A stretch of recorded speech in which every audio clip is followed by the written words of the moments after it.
नमस्कार, मेरा नाम है डॉक्टर पूरू धवन और आज इस वीडियो में हम बात करने वाले हैं पुराने लकवे के इलाज के बारे में। अक्सर बहुत सारे डाउट्स होते हैं पेशेंट को लेकर कि अगर हमारा लकवा बहुत पुराना हो चुका है तो हम ठीक नहीं हो सकते हैं, 7-8 साल हो गए, हम रिकवर कैसे हो सकते हैं, हिम्मत हार जाते हैं। तो उसको समझने के लिए हमें थोड़ा सा पैरालिसिस को और डीप तरीके से समझना पड़ेगा, उसकी अच्छी और बुरी बातों को हमें बारे में पता होगा तो उस पर काम करना बहुत आसान हो जाता है। तो शुरुआत करते हैं सबसे पहले टाइम से, क्योंकि टाइम एक बहुत बड़ा फैक्टर है जिस पर डिपेंड करता है कि हमारी रिकवरी स्पीड क्या होगी। तो अगर आपको पैरालिसिस आज के डेट में होता है तो पहले जो 6 महीने होते हैं वो एक गोल्डन पीरियड की तरह होते हैं। इसमें रिकवरी बहुत फास्ट होती है, इसको समझना बहुत मुश्किल नहीं है। आप इस तरह से मानो कि आपकी स्किन पर एक घाव लगा, तो आपको पता है कि घाव जितना छोटा होगा उतनी जल्दी वो भर जाएगा। अगर मुझे एक सिंगल कट लगा है तो क्या होगा, वो 2-4 दिन में भर जाएगा। अगर बड़ा घाव बन जाएगा तो क्या होगा, उसे टाइम भरने में थोड़ा सा ज़्यादा लगेगा, मगर अगले 6 महीने के अंदर हर कीमत के अंदर ये जो घाव है ये भर जाएगा। सेम चीज़ आपके ब्रेन के साथ होती है। जब आपको पैरालिसिस का अटैक होता है तो ब्रेन के अंदर जो नुकसान हुआ है वो पहले 6 महीने में अपने आप भरने की कोशिश करता है। तो ये जो पहले 6 महीने होते हैं ये इंपॉर्टेंट होते हैं। तो इसमें आपके लिए सही एक्सरसाइज का होना, सही डाइट का होना बहुत ज़रूरी होता है। क्योंकि अगर आपने ये उठने की हिम्मत नहीं की, चलने की हिम्मत नहीं की, अपने हाथ चलाने की हिम्मत नहीं की, आप सोच रहे हो कि ये अपने आप ठीक हो जाएगा, ऐसा किसी भी कीमत में नहीं होने वाला। तो अगर आपको अभी 6 महीने नहीं हुए तो आज से ही इस वीडियो को देखने के बाद चलना, उठना, बैठना, खाना पीना, कोशिश करना शुरू करो, क्योंकि आपकी कोशिश ही इन्हीं 6 महीने में रंग लेकर आने वाली हैं।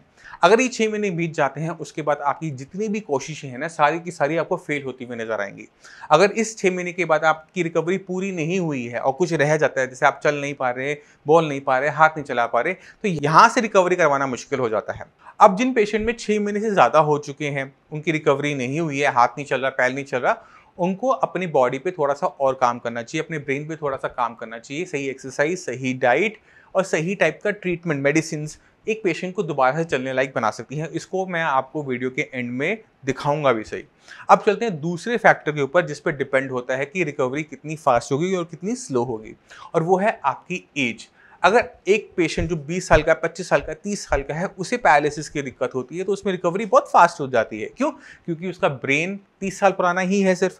मगर एक पेशेंट जिसकी उम्र 60 है, 70 है, वहाँ पर रिकवरी करना मुश्किल होता है, क्योंकि ब्रेन का जो टिश्यू है वो 70 ईयर्स पुराना है। तो जैसे जैसे हमारा ब्रेन बूढ़ा होता चला जाता है, वो अपनी चीज़ों को याद रखने की काबिलियत होता चला जाता है, हमारी बॉडी की घाव को भरने की क्षमता भी डाउन होती चली जाती है। तो बहुत सारे चेंजेस आते हैं जब हमारी उम्र बढ़नी शुरू होती है। तो एज एक सबसे बड़ा बैरियर होता है जहाँ पर रिकवरी मुश्किल हो जाती है। मगर ऐसा नहीं है कि रिकवरी नहीं होती। आपकी एज 60 हो सकती है, 70 हो सकती है, कुछ भी आपकी एज हो सकती है, मगर अगर आप अपने पे काम करते हैं सही तरीके से तो आपको अपने अंदर चेंजेस देखने को मिलेंगे। अब वो चेंजेस क्या लाने हैं, आपको अपने अंदर क्या करना है, कौन सी एक्सरसाइज करनी है, इसको भी इस वीडियो के अंदर हम कवर करेंगे। अब अगर आपका पैरालिसिस पुराना हो चुका है, मान लो कि 7 साल हो चुके हैं, तो ऐसे केसेस में हमें क्या करना चाहिए? 7 साल पुराने केसेस में, 10 साल पुराने केसेस के अंदर हमारा जो ट्रीटमेंट होता है वो बहुत सिंपल सा है, बहुत आराम से समझने वाली बात है। आपके ब्रेन के अंदर नुकसान हुआ था, एक हिस्से को नुकसान पहुंचा था, ब्रेन के उस हिस्से का जो काम है वो अपना बॉडी खो चुकी है। हमने क्या करना है, आसपास जो ब्रेन का बाकी हेल्दी एरिया होता है उसको ट्रेन करना होता है कि आपने ये काम करना है। मगर हम तो ये कोशिश कर रहे हैं, एक्सरसाइज हम कर रहे हैं, बट हमें रिजल्ट नहीं मिला, क्योंकि ब्रेन के अंदर जो डेवलपमेंट होती है वो हमारी बाकी बॉडी की डेवलपमेंट से थोड़ी सी अलग होती है। हमारी बॉडी में कोई चीज़ मर जाए तो उसकी जगह दूसरा एक नया सेल ले लेता है, मगर ब्रेन के अंदर ऐसा नहीं हो पाता। ब्रेन के अंदर जो हमारा ब्रेन बना हुआ होता है वो न्यूरॉन्स का बना हुआ होता है। न्यूरॉन्स जब हम पैदा होते हैं, जितनी संख्या में हम तब मिलते हैं, वो हमारे वहाँ से लेकर एंड तक उतने ही रहते हैं, उससे कम हो जाते हैं, बट उससे ज़्यादा नहीं हो पाते, एक सेल भी एक्स्ट्रा नहीं बन पाता। अब ये जो न्यूरॉन्स हैं ये एक स्पेसिफिक काम करते हैं। हमारे ब्रेन के अंदर बहुत सारे हिस्से होते हैं, कुछ देखने का काम करते हैं, कुछ बोलने का काम करते हैं, कुछ सुनने का काम करते हैं, कुछ हमारा टेम्परामेंट बनाते हैं, कुछ हमें मैथ्स करवाते हैं, कुछ हमें लैंग्वेज देती हैं। तो ब्रेन में बहुत सारे डिपार्टमेंट्स हैं। अगर एक डिपार्टमेंट में कोई नुकसान हो जाए, मान लो कि आपके हाथ पैर को चलाने वाले डिपार्टमेंट में नुकसान हुआ, तो ब्रेन के जो बाकी हिस्से हैं उनको इस काम को सीखना पड़ता है, और सीखने के लिए हमें उनको पहले तो ताकत देनी पड़ती है कि वो सीखने लायक बन जाए। जैसे एक बच्चा होता है ना, नालायक होता है, तो हमारा ब्रेन कुछ टाइम बाद नालायक सा बन जाता है, वो सीखने के लिए मना करता है, तो हमें सिखाने के लिए उसको हर तरह की चीज़ें देनी पड़ती हैं। उसको सही एक्सरसाइज बतानी पड़ती है कि अगर आपने चलना ठीक करना है तो आपको कौन सी एक्सरसाइज करनी है, अगर आपने हाथ उठाना शुरू करना है तो आपको कौन सी एक्सरसाइज करनी है। साथ में जब आप उसे इतना सारा काम करवा रहे होते हो तो उसे अच्छा अच्छा खाना देना भी ज़रूरी होता है कि खाने के अंदर अंडे लो, दूध लो, दालें लो, मशरूम खाओ, नॉनवेज खाओ, चिकन खाओ, फिश खाओ। क्यों? क्योंकि उसको वो चीज़ अच्छी लगती है। जैसे आप अगर एक्सरसाइज कर कर आएंगे तो आपको मीठा बहुत अच्छा लगता है, ग्लूकोज बहुत अच्छा लगता है। क्यों? क्योंकि आपको बहुत तेजी से वो राहत दे रहा होता है।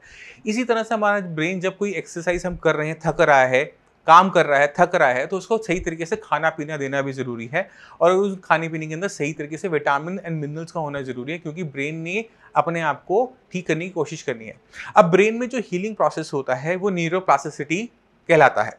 न्यूरोप्लास्टिसिटी एक ऐसा मैकेनिज्म है जिसमें हमारा ब्रेन बन पाता है। अगर आप मेरी बात सुन पा रहे हैं, देख पा रहे हैं, समझ पा रहे हैं, तो कुछ साल पहले जब आप बहुत छोटे थे तो आपका ब्रेन इस लायक नहीं था। क्यों नहीं था? क्योंकि ब्रेन डेवलप नहीं था। तो ब्रेन में डेवलपमेंट जो होती है वो हमें बढ़ाते रहना पड़ता है, मगर जैसे जैसे हमारी एज बढ़ती है हमारे ब्रेन की जो डेवलपमेंट पावर है वो कहीं ना कहीं रुक जाती है। हमारा जो ब्रेन है वो कहीं ना कहीं रुकना, स्लो डाउन होना शुरू हो जाता है, सीखता रहता है, एंड तक सीखता रहता है, मगर कम स्पीड के साथ। तो हमें इस स्पीड को फास्ट करना होता है, क्योंकि जितनी अच्छी तरीके से हमारा ब्रेन चीज़ों को सीखेगा उतनी तेज़ी से हमारी रिकवरी होगी। अब ब्रेन के अंदर जो लर्निंग प्रोसेस के लिए डेवलपमेंट होती है उसे हम न्यूरोप्लास्टिसिटी कहते हैं। अब ये जो न्यूरोप्लास्टिसिटी है इसको इस वीडियो में समझाना थोड़ा सा मुश्किल हो जाता है। तो न्यूरोप्लास्टिसिटी पे क्या है, क्या चीज़ है, कैसे वो काम करती है एक पैरालिसिस पेशेंट में, इसके लिए मैं आपको पूरी की पूरी वीडियो देख के जा रहा हूँ। इस वीडियो के एंड में उस पर जाकर आप पूरा का पूरा देख सकते हैं कि न्यूरोप्लास्टिसिटी से मैं अपने पैरालिसिस को कैसे ठीक कर सकता हूँ। मगर रास्ता सिर्फ यही है कि हम न्यूरोप्लास्टिसिटी को स्टार्ट करें ब्रेन के अंदर, सही डाइट लें, सही एक्सरसाइज करें। जब ये तीनों चीज़ें आपस में मिल जाती हैं तो पेशेंट के अंदर ड्रामेटिक चेंजेस आने शुरू हो जाते हैं। अब आप देखिए कुछ पैरालिसिस पेशेंट को। नमस्कार, मेरा नाम है डॉक्टर पुरु धवन और आज हमारे पास एक पेशेंट ऐसे हैं जिनको क्लॉट आया था राइट साइड में, राइट साइड ब्रेन में क्लॉट आने की वजह से इनका left side of body paralyse हो गया था। कंडीशन कुछ ऐसी थी कि जब हमारे पास आए तो चल तो लेते थे मगर हाथ की जो फिंगर्स थी वो बिल्कुल क्लॉ फॉर्म में थी, बिल्कुल मुड़ी हुई थी, खुलती हुई थी और हाथ उठता नहीं था। तो चलते हैं पेशेंट के पास और देखते हैं कि पेशेंट को कितना इंप्रूवमेंट मिला 1 महीने के साई संजीवनी के ट्रीटमेंट। तो लक्ष्मी जी, आपको ये दिक्कत कब शुरू हुई, कब हुआ था पैरालिसिस का अटैक? मेरे को हुआ था सर होली वाले दिन सुबह 8:15 8 20 मार्च को। 20 में। और तब क्या दिक्कत हुई थी? तब सर मेरे को, मैं आके सिर्फ काम पे से 8 बजे आके 8:15 बजे खड़ा हुआ था, सिर्फ चाय पी थी मैंने। अच्छा। चाय पीने के बाद मेरे हाथ में और पैर में एकदम सरसराहट सी महसूस हुई। मैं ये चाय लेके आई थी, मैंने चाय पी थी। मैंने उनसे कहा मेरे को कुछ अजीब सा महसूस हो रहा है। तो मेरे से बोली क्या हुआ? मैंने कहा मेरे को कुछ अजीब सा महसूस हो रहा है। मैंने कहा मेरे हाथ और पैर में चींटियाँ से चल रही हैं। अच्छा। तो इतनी देर में तो मैं लड़खड़ा के गिर पड़ा था। अच्छा। तो इन्होंने संभाल लिया। मेरा बेटा था, मेरी बेटी थी, हम दोनों घर। तो स्कूटर पर बैठा के मुझे RML ले गए थे। तो वहाँ जाके मेरा ट्रीटमेंट चला था 4 दिन। उसके बाद उन्होंने मेरे को डिस्चार्ज कर दिया। तो जब वहाँ से आए तो क्या कंडीशन थी? उस समय तो मैं लेफ्ट हैंड साइड पूरी अनकॉन्शियस थी, कोई मतलब मेरे फेस वगैरह पे, आँख वगैरह पे पूरा लेफ्ट साइड हो चुका था। वॉइस भी चली गई। अच्छा, और जब साई संजीवनी में आए तो क्या कंडीशन थी?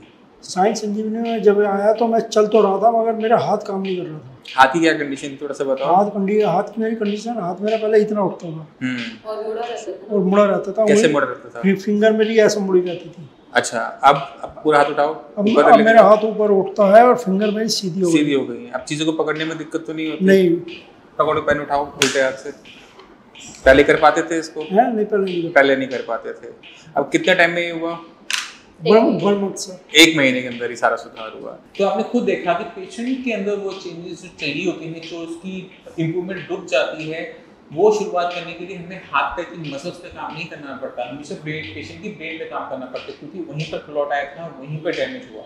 जब तक हम ब्रेन पे काम नहीं करते पेशेंट के हाथ पैर में कभी भी पावर नहीं आती।